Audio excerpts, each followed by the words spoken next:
Hello বন্ধুরা, আসসালামু আলাইকুম। আশা করি আপনারা সবাই অনেক ভালো আছেন। যারা যারা চ্যানেলটি এখনো সাবস্ক্রাইব করেননি তারা চ্যানেলটি সাবস্ক্রাইব করে পাশে থাকা বেল আইকনটি বাজিয়ে দিন। আর চ্যানেলটি সাবস্ক্রাইব না করলে নেক্সট পার্ট কিন্তু আসবে না। সো নেক্সট পার্ট দেখার জন্য হলেও চ্যানেলটি সাবস্ক্রাইব করে রাখুন। সো বেশি কথা না বলে চলুন গল্প শুরু করা যাক। সূর্য মামা মাত্রই ঘুমের দেশে পাড়ি জমিয়ে পৃথিবী উল্টো পিঠে অবস্থান করে চাঁদ মামাকে পৃথিবীতে জায়গা করে দিয়েছে। সূর্যের ডুবে যাওয়া আর চাঁদের উদয় হওয়া এই দৃশ্য বড়ই সুন্দর দেখতে। শহরে সন্ধ্যা নেমেছে, এই সন্ধ্যায় কিছুক্ষণ হবে পাখিরা ডানা ঝাপটাতে ঝাপটাতে উড়েছে যার যার নীড়ে ফিরে যাচ্ছে। গাছের পাতায় সবুজ ঘাসে ক্রমশ জমে যাচ্ছে শিশির বিন্দু।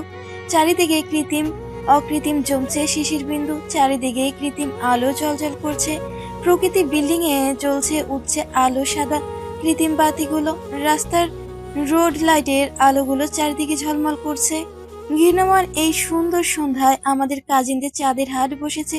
ছাদের রং বেরঙের লাইটিং করা হয়েছে। বাসায় ঢুকতে পাতাবাহার গাছগুলোতে রঙিন লাইটিং করা হয়েছে। জুনি লাইটগুলো লাল নীল গোলাপি বিভিন্ন রঙের জ্বলছে আর নিভছে। পিচ্ছিগুলো ছুটাছুটি করছে। এমন অপূর্ব সৌন্দর্য আর লাইটিং দেখে বাচ্চাগুলো আনন্দে ছোটাছুটি করছে। তিহাস ভাই আর বিভুর ভাই গান চালাচ্ছেন ছাদে। বাসে বিভিন্ন ধরনের দুঃসম্পর্কের আত্মীয় এসেছে। তাদের মাঝে এসেছে অনেক মেয়ে ছেলে আমাদের বয়সী, প্রায় একটু বড় ছোটও হবে। রিয়া মিহু আপু হাতে মেহেন্দি পরিয়ে দিচ্ছে আর আমি রুষা আপুর হাতে। কোন কুক্ষণে যে সৃষ্টিকর্তা আমাকে এই মহৎ প্রতিভা দিয়েছিলেন, হাতে মেহেন্দি সুন্দর ডিজাইন তোলার প্রতিভা। ঈদ হোক আর যে কোনো অনুষ্ঠান হোক, পড়া মানুষের ভিড় পড়ে থাকে আমার হাতে মেহেন্দি দিবে।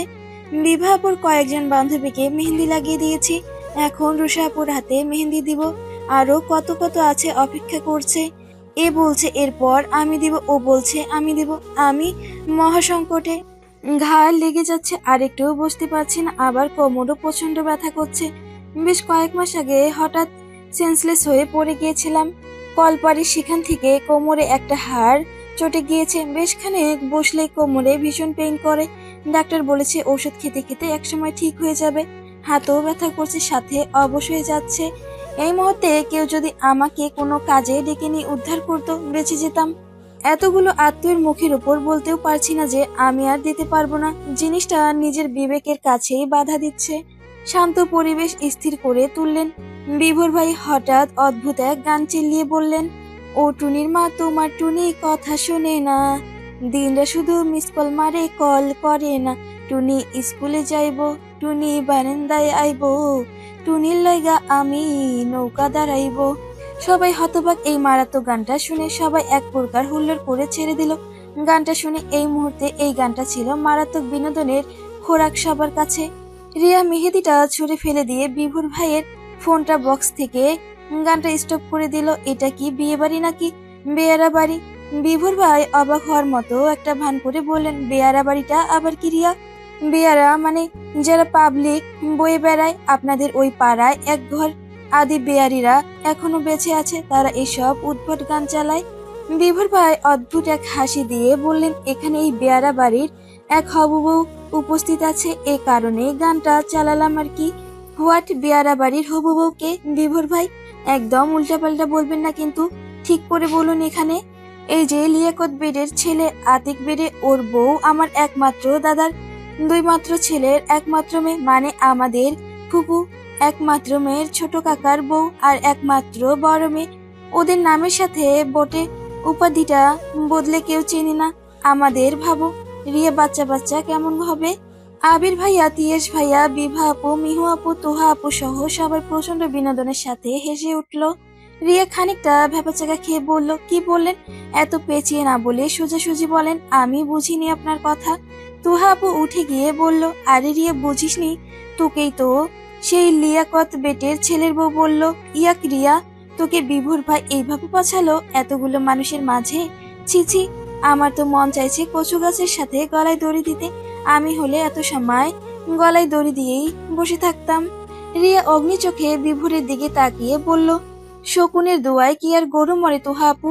এই বিভুর ভাইয়ের কপালে লিয়াকত বেটের বউয়ের মতো মহিলাই জুটবে। তৎক্ষণাৎ ছাদে প্রবেশ করলেন বিহান ভাই। গায়ে ব্লু পাঞ্জাবি, পরনে ব্লু জিন্স, পাঞ্জাবির হাতা গোটানো হাতে কালো ফিতার ঘড়ি ওনার প্রবেশের অপেক্ষায় ছিল এতক্ষণ সব মেয়েরা। উনি ছাড়া কোনো আড্ডা যেন সবার কাছে খাপচাপড়া মনে হচ্ছিল। না না, আসলে কিছুই জমে নেই, ক্ষীর হয় না। ওনার প্রবেশ করার সঙ্গে সঙ্গে মেয়েগুলো মুখের ভাবভঙ্গি বদলে গেল। আপুদের বান্ধবীরা এমন ভাবে দেখছে যেন জীবনে ছেলে দেখেনি, অথচ তাদের হিরো বিষয়টাতে বিরক্ত হচ্ছে। মেয়েদের এমন ছেঁচড়ামো দেখে রাগী হিরির করে আমার কি আছে ওনার মাঝে যে গায়ে পড়তে হবে?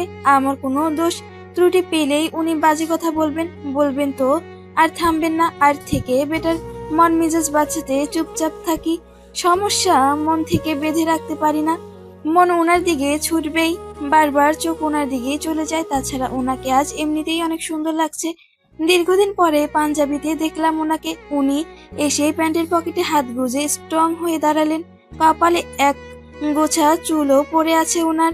রিয়ার দিকে তাকিয়ে বললেন, রিয়া তুমি একদমই ঠিক বলছো, ওর বিয়ে কোনো মহিলার সঙ্গেই হবে, এতে কোনো সন্দেহ নেই। কিন্তু লিয়াকত বটে টাইপ কারো বউয়ের সাথেই হবে, আমি অ্যাডমন শিওর।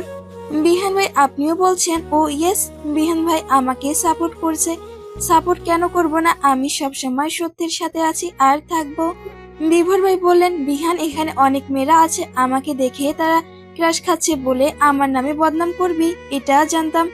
এত জিলাস হয়ে লাভ নেই বিহান, তোর কপালে জিএফ নেই তাই বলে কি আমাদের প্রেমের মাঝে আগুন লাগাবি? সময় থাকতে ভালো হয়ে যা, ভালো হতে পয়সা লাগে না। সে ক্রাশ খেতেই পারে, ছেলে তো আর তুই দেখতে খারাপ না তাই না বিভোর? যেমনই গায়ের রং, তেমন চোখের কালার, তেমন সিল্কি চুল, তেমন হাইট, যে কোনো মেয়ের প্রথম চয়েস তুই হবি, এতে কোনো সন্দেহ নেই। কিন্তু তোর যে একটু রাশিগত সমস্যা। তুহাপু এক বান্ধবীর সাথে বিভোর ভাইয়ের বিশাল ভাব হয়েছে। সে এসে বলল, ভাইয়া কিসের সমস্যা ওনার? বিহান ভাই বললেন, সিরিয়াস কিছু না, বিবাহিত মহিলাদের প্রতি আসক্তি আছে, এটুকু যা। মানে বিবাহিত মহিলাকে দেখলে ওর মাথা ঠিক থাকে না। এই যে একাধিক বিবাহিত মহিলাদের সাথে রিলেশন আছে ওর। তবে ছেলে কিন্তু খারাপ না, চরিত্র ফুলের মতোই পবিত্র। সমস্যা শুধু এইটুকুই। উপস্থিতি সবাই একগাল হেসে দিল, আবার সত্যিও ভাবছে তারা। ভাবছে বিহান যখন বলছে হতেই পারে স্বাভাবিক, কিন্তু না। তাছাড়া এখানে মেয়েগুলো অনেকবার বিহান ভাইয়ের সাথে কথা বলে ট্রাই করছে, কিন্তু ওনার মুডে দেখে কেউ চান্স পায়নি। সবাই যেখানে মেয়েদের সাথে আড্ডা দিচ্ছিল, উনি বাড়ির মুরব্বীদের সাথে কিভাবে কি করলেন ভালোভাবে সেগুলো নিয়ে আলাপ আলোচনায় বিজি ছিলেন। ওনার এই অ্যাটিটিউড মেয়েদের আরো বেশি আকৃষ্ট করে। তাছাড়া এমনিতেও উনি মেয়েদের সাথে খুব একটা কথা বলতে পছন্দ করেন না। উনি নিজে থেকে এসে বললে অযথা সম্ভব এড়িয়ে যাওয়ার চেষ্টা করেন। তুহাপুর এক বান্ধবী বলল, ভাইয়া কি সিঙ্গেল? ভাবা যায় এই ভাইয়ার মতো এমন সুন্দর একজন ছেলে সিঙ্গেল? তুহাপুর আরেক বান্ধবী বলল, ভাইয়া আপনি কি কথা কম বলেন? বিভোর ভাই বললেন, সিঙ্গেল ছাড়া কি ওর কপালে মেয়ে নেই? বিহান ভাই কারো কথার উত্তর দিলেন না, খুব একটা ভাবও নিলেন না। তবে বিভোরের কথার উত্তর দিয়ে একই সাথে সবার কথার উত্তর দিলেন। প্যান্টের পকেট থেকে ফোন বের করে টাইম দেখে ফোনটা আবার প্যান্টের পকেটে রেখে প্যান্টের পকেটে হাত গুজে বললেন, বিভোর আমার জিএফ নেই এটা ঠিক, আর আমার দ্বারা প্রেম হবে না এটাও ঠিক। তবে আমি যে সিঙ্গেল এই গ্যারান্টি কে দিল? আমি কি বলেছি যে আমি সিঙ্গেল? আমার জিএফ না থাকলেও বিশেষ কেউ আছে আমার জীবনে। প্রেম হবে না, কারণ প্রেম যা হওয়ার সেটা বহুকাল আগেই হয়ে গিয়েছে। এই যে এখন আমি তার সাথে আমার ভালোবাসার কথা বলছি, এটা শুনেও সে রেগে যাচ্ছে। সে তো এতটাই অবুঝ, এই মুহূর্তে আমাকেই ভুল বুঝছে। আমি যদি অন্য মেয়েদের সাথে কথা বলি সে ভীষণ রেগে যাবে, আর আমি তার অগ্নিচোখ সব থেকে বেশি ভয় পাই। আমার উইকনেস মানেই সে আর তার রাগ। আমি তো আর বিভারের মতো ক্যারেক্টারলেস নই যে জিএফ থাকতে অন্য মেয়ের পিছনে ঘুরবো। এটা বিভরির দ্বারা যায়, আমার সাথে না। সবার মাথায় মনে হয় আকাশ ভেঙে পড়লো ওনার মুখে এমন প্রেম ভালোবাসার কথা শুনে। উনি তো এইভাবে ভালোবাসার কথা প্রকাশ করেন না। আমি শিওর এই মেয়েগুলো এরাতেই এমন ডাবা মিথ্যা কথা বলছেন উনি। তুহাপু বলে উঠলো, আজ রাগ করতে পারি না বলে বিহান ভাই যেতে পারলাম না। আবির ভাইয়া বলল, বিহান সারা জীবন শুনেই এলাম তোর এই বিশাল প্রেম কাহিনী, কিন্তু কোনোদিন দেখলাম না আসলে কি আছে। আলবাত আছে, ছোট মানুষ, আগে বড় হোক দেখাবো। মনে মনে ভাবছি আল্লাহ আমার কাছে যেন না আসে। আমি বিবাহ আপুকে আড়াল করে মেহেন্দি লাগাচ্ছি। মিহু আপু বলল, বিহান ভাই মেহেদি পরবেন? সবাই পড়ছে। এগুলা মহিলাদের ব্যাপার, পুরুষ মানুষের হাতে মেহেন্দি দিলে হাতের ইজ্জত যাবে। তাছাড়া এখানে ডিজাইনার কে মেহেন্দির? দিয়া। উনি অবাক হয়ে বললেন, দিয়া? কথার মাঝে আশ্চর্যজনক ভঙ্গি। তাই তো বলি, মানুষের সুন্দর সুন্দর হাত এইভাবে কে নষ্ট করছে? এত বিশ্রী ডিজাইন মানুষ কিভাবে করতে পারে? ছি ছি, একদমই ভালো হচ্ছে না ডিজাইন। সবার হাত কি যে বিশ্রী লাগছে, বুঝলাম না। যা পারবো না তা দিয়ে ক্রেডিট নেওয়ার কি প্রয়োজন? দিয়া, তোর দ্বারা এসব কিছু হবে না। তোর কাছে মাপ চাই, তুই আর মানুষের হাতে 12টা বাজাস না। মানুষের মাঝে এমন ভাবে অপমান করবেন সেটা জানতাম। এত এড়িয়ে যাওয়ার চেষ্টা করলাম কিন্তু পারলাম না। উনি আবার বললেন, সিরিয়াসলি বলছি গাইস, আমার শ্বশুরের মেয়ে যে এত সুন্দর করে মেহেদি ডিজাইন করে দেখলেই জড়িয়ে যায়। আমি মেহেদি দেওয়া বন্ধ করে দিয়ে বললাম, আপনার শ্বশুরের মেয়ে না, শ্বশুরের মেয়ে। আর তার প্রশংসা আর কত বিহান ভাই? অসুর? ও মাই গড, একদমই ঠিক বলেছিস। অসুর না হলে মেয়েকে এইভাবে আটক করে রেখে কি আর তার জামাইকে কষ্ট দিত? আমি খানিকটা মেহেদির পেস্টটা হাতে লাগিয়ে ওনার পাঞ্জাবিতে লাগিয়ে দিয়ে ফুলতে ফুলতে বেরিয়ে গেলাম।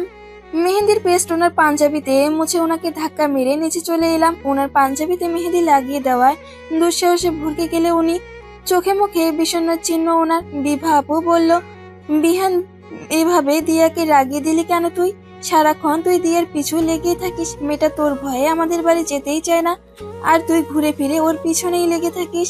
এখানে যে এতগুলো মেয়ে আছে তারা তোর সঙ্গে চাইছে, আর তুই কি না তাদের রেখে আমাদের দিয়ার পিছনেই লেগে গেলি।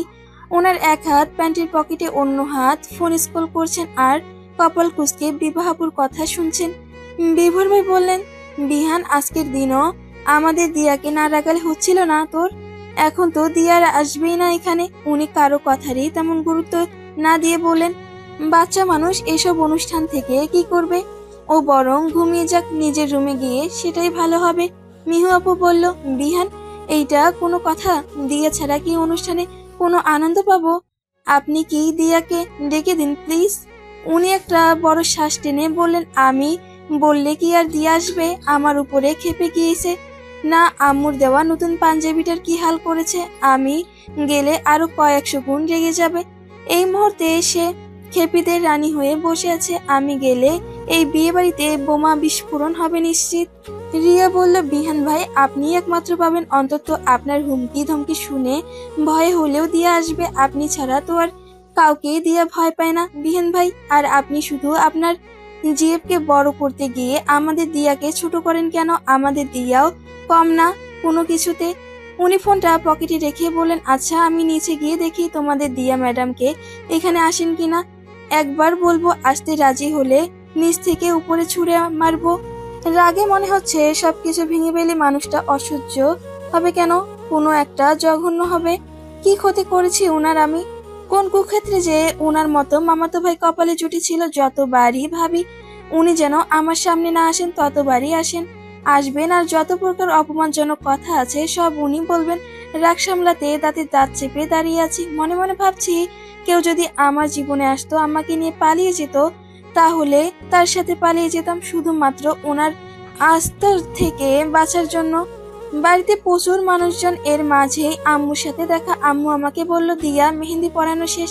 একটু ক্লান্তির স্বাদ ছেড়ে বললাম, না আম্মু, খুব মাথা ব্যথা করছে, তাই উঠে এলাম। রুষা আপুর এক মামি বললেন, কি ব্যাপার দিয়া, এই বয়সেই মাজা ব্যথা?